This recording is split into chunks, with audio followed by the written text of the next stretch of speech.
सभी को हमारे तरफ से सुप्रभात।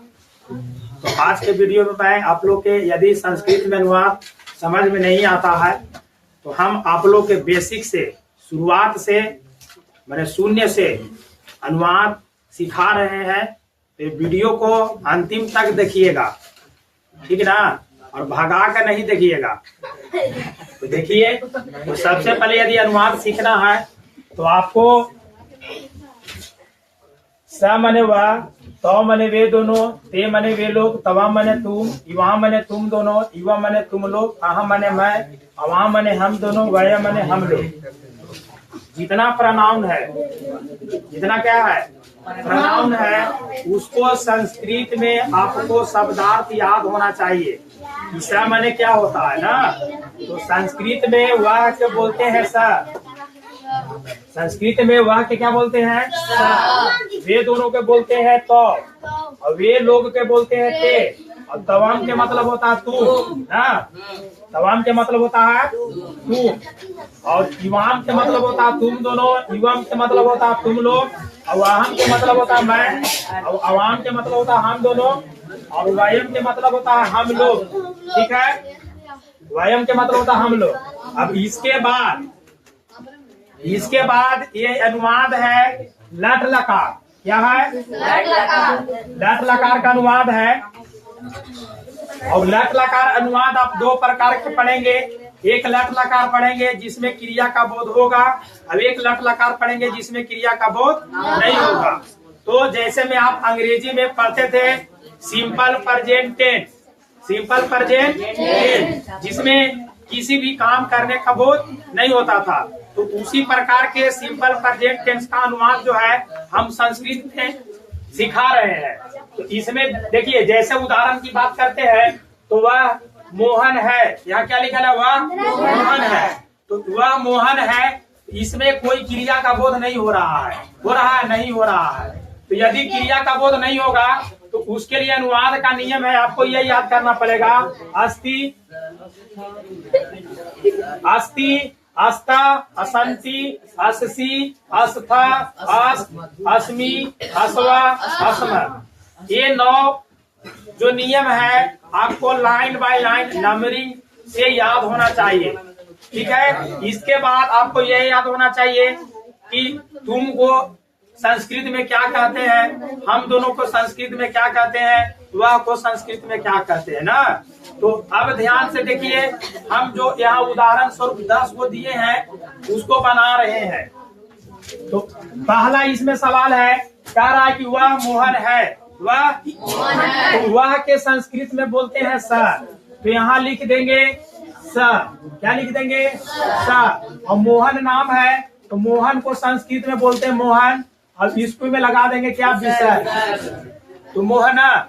अब वह में देखिए, वह में क्या है, अस्ति है। अब यहाँ जो है जिस प्रकार आप अंग्रेजी में is, am, are, was, were का प्रयोग करते तो वो हेल्पिंग वर्ब कहलाता था, इसलिए संस्कृत में अस्ति, अस्ता, संति जो है इसका हेल्पिंग वर्ब है, सहायक क्रिया है। तो वह में क्या जुटेगा, अस्ति, तो यहाँ क्या लिखेंगे, अस्ति, स मोहना अस्ति, स मोहना अस्ति। उसके बाद दूसरा है वह सीता है, तो लड़की के लिए वह के जो शब्दार्थ होता है वो सा होता है, तो यहाँ का लिखेंगे सा। और सीता को संस्कृत में सीता ही लिखते हैं, और इसमें भी जोड़ेंगे अस्ति, तो स सीता अस्ति, स सीता अस्ति। उसके बाद देखिएगा तीसरा प्रश्न है, तुम गरीब हो, हल्ला नहीं करिए, तुम गरीब हो, तो तुम को संस्कृत में बोलते हैं तो, और गरीब को बोलते हैं संस्कृत में निर्धना, निर्धना। अब देखिए त्वम का सहायक क्रिया क्या है, देखिए त्वम का सहायक क्रिया क्या है, अस्सी, क्या है, अस्सी, तो यहाँ क्या लिखेंगे, अस्सी, क्या लिखेंगे, अस्सी। उसके बाद है चौथा, यह है एक कलम है, तो यह को संस्कृत में बोलते हैं इदम, और कलम को बोलते हैं लेखनी, लेखनी, और इसमें जुटेगा अस्ति, क्या लिखेंगे, अस्ति, सॉरी एक का छूट गया तो एक का लिख देंगे। वे लोग भारतीय हैं, वे लोग भारतीय हैं, तो वे लोग के संस्कृत में बोलते हैं टे, और भारतीय के भारतीय लिखेंगे भारतीय। अब यहाँ देखिए टे है, तो ते का हेल्पिंग वर्ब क्या हो जाएगा? संति। क्या हो जाएगा? संति। तो यहाँ लिखेंगे संति। क्या लिखेंगे? संति। मैं एक अध्यापक हूँ, तो मैं को संस्कृत में बोलते हैं अहम। क्या है? अहम। और एक अध्यापक को संस्कृत में अध्यापक ही लिखते हैं, अध्यापक। अब देखिए मैं के लिए क्या है? अस्मि।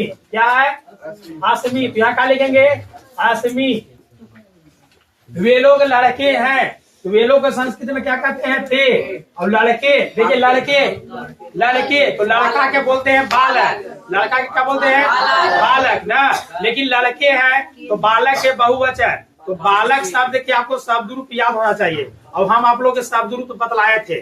ठीक है, जो यदि नहीं शब्द रूप जान रहे हैं तो हमारा बनाया गया वीडियो के पहले जो वीडियो था पार्ट 2 भाग देख लीजिएगा, उसमें बालक के शब्द रूप बताए हैं।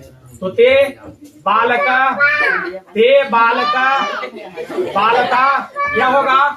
वे लोग, वे लोग क्या क्या है? सहायक क्रिया संति। तो क्या लिखेंगे यहाँ? संति। उसके बाद वह एक मीठा आम है, वह एक मीठा आम है, तो वह के क्या संस्कृत बोलते हैं? स। एक मधुर के मीठा के बोलते हैं मधुरा, आमरम, मधुरम, आमरम, अस्ति, मधुरम, आमरम, अस्ति। उसके बाद हम दोनों विद्यार्थी हैं, देखिए इसको, यहाँ इसको बना रहे हैं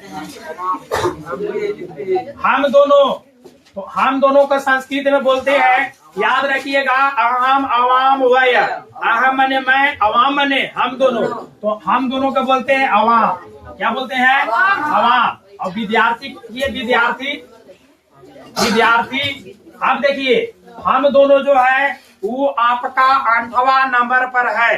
क्या नंबर पर? तो आपको यदि ये नहीं लिखे है सामने तो 8वां नंबर पर याद रखना पड़ेगा। अस्ति, अस्ता, संति, अस्सी, अस्ता, अस्त, अस्मि, असव। तो हम दोनों के साथ क्या जुटेगा? असव। तो यहाँ लिखेंगे क्या? असव। उसके बाद है तुम दोनों। तुम दोनों जो होता है वो 5वां नंबर पर होता है। केवा नंबर पर? 5वां। तो तवाम, इवाम, इसको क्या लिखेंगे? इवाम।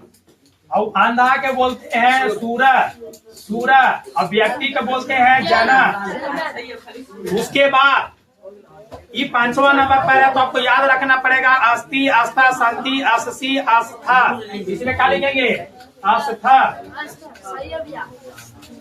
तो इस प्रकार से संस्कृत में अनुवाद बनाया जाता है।